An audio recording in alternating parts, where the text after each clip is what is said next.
Buenos días. Christos Anestis.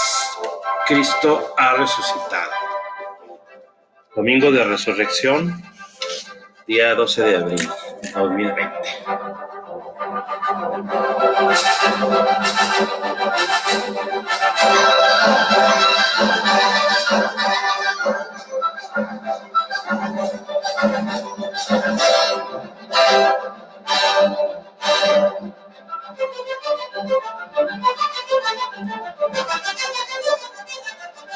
Se ha cubierto el ciclo después de la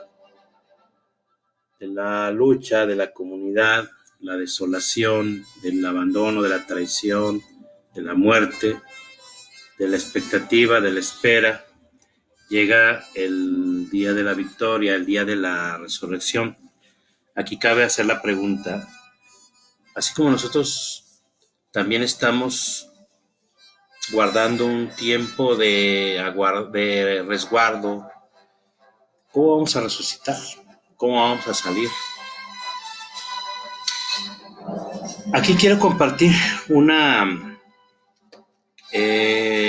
reflexiones que hace el obispo Casaldáliga y José María Vigil en la espiritualidad de la liberación,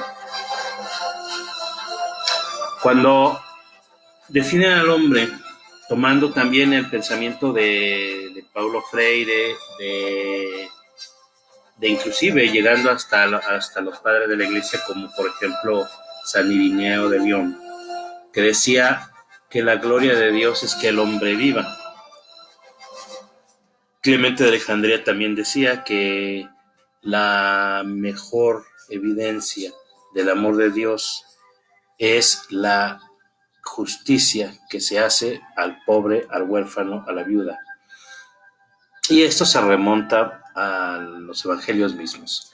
Bueno, aquí queda claro que hemos vivido unos días de profunda reflexión, de inmersión en el espíritu, de introspección, de revisión.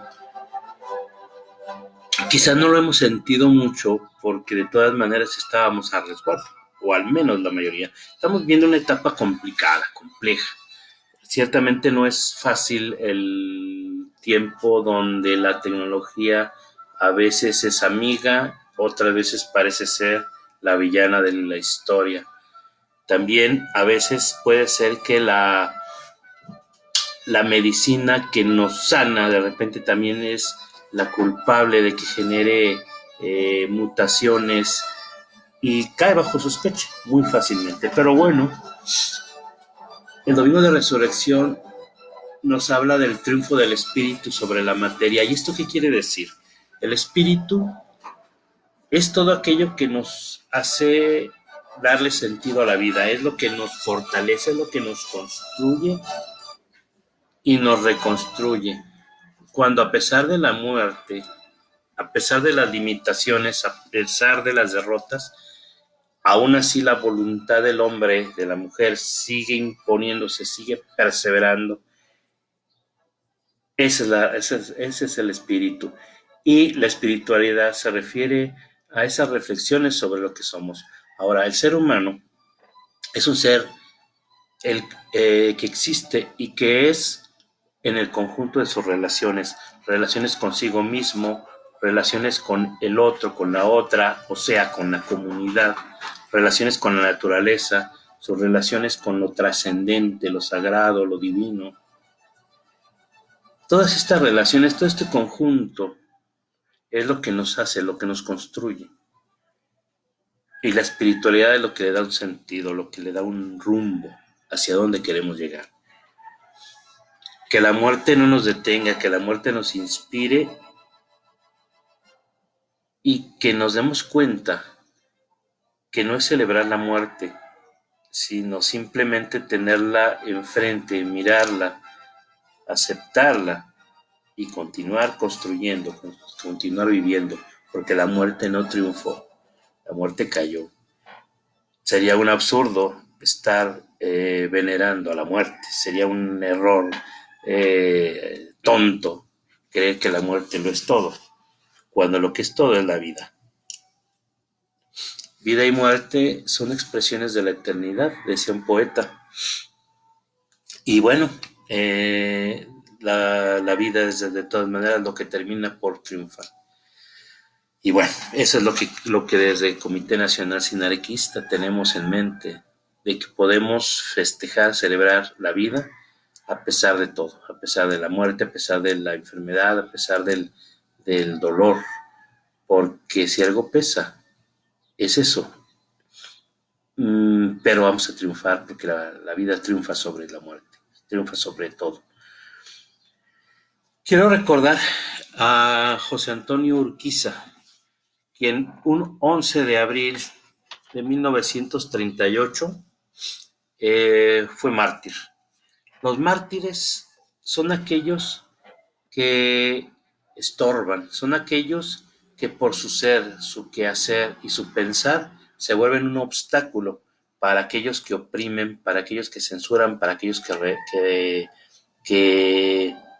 que quieren destruir al otro, a la otra. José Antonio Urquiza estorbaba a los poderosos del mundo, a los poderosos de entonces, a los que dominaban el campo, los que dominaban la ciudad, los que dominaban a los sindicatos, los que dominaban la vida política. José Antonio Urquiza fue un joven que en 1937 consolida, el 23 de mayo de 1937, consolida su gran obra, junto con Juan Ignacio Padilla, con los hermanos Trueba y con otros muchos, en la ciudad de León, Guanajuato, le da vida al movimiento nacional anarquista. José Antonio Urquiza había sido un gran hombre de negocios, porque él era el encargado también de la hacienda de su padre en la zona del Bajío, Querétaro.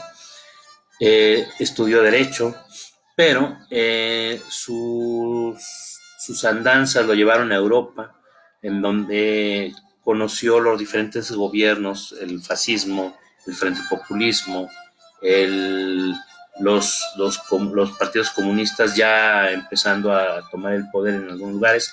Conoció gente de la Unión Soviética, conoció el nazismo, conoció la falange, conoció las tendencias en boga de aquel entonces. Cuando regresa a México, él, que tenía una sensibilidad social muy fina, se da cuenta de que no se trataba de importar e imponer, sino de tomar en cuenta las experiencias de la vieja Europa y de otras partes del mundo y darle una lectura a la realidad mexicana, y a partir de esa realidad mexicana empezar a construir la solución a los problemas nacionales, sociales, populares. Y es cuando, junto con los otros, decide formar el movimiento. José Antonio Urquiza salió en la mañana del 11 de abril, que era un lunes santo, después de ver algunos asuntos propios de la hacienda de su padre. Sale para tomar el tren en la estación de dirección a Paseo, y ahí un mercenario de la CNC le dispara. Ahí cayó. José Antonio Urquiza sembró la tierra del Bajío y de México con su sangre, pero él resucitó también. Él sigue vivo porque su legado sigue construyendo, su legado siguió inspirando las luchas campesinas, obreras, de las mujeres, de los vecinos, de los cooperativistas, las luchas por la justicia social, por la patria, por la soberanía, por la realización plena del ser humano. Él decía: el bien que quiero para mí es el mismo bien que quiero para la comunidad, que quiero para los demás. José Antonio Urquiza tuvo muy claro que trataba de construir un movimiento político, social y cultural, pero no cediendo a la tentación de imitar al poder, sino oponiéndose a los dominantes de ese entonces, a los que dominaban, a los que usurpaban los derechos de los pueblos. José Antonio Urquiza, junto con Juan Ignacio Padilla, los hermanos Trueba y otros más, tuvieron la la certeza de, en el manifiesto, señalar los puntos importantes que necesitaba México para poder reconstruirse como nación, como república. Pero entre los puntos importantes quiero destacar algo que decía: el sinarquismo es una forma de ser, obrar y pensar, dispuestos a resolver los problemas sociales de México y todo aquello que tenga trascendencia. Todo aquello que sea un problema social será tarea del Movimiento Nacional Sinarquista. En ello seguimos. El Movimiento Nacional Sinarquista sigue y recoge el legado de José Antonio Urquiza, y por eso dice, por él, presente. Estamos contigo recordándote, José Antonio Urquiza, porque estás. No eres el gran ausente, sino eres el gran presente. Honor y gloria a los caídos.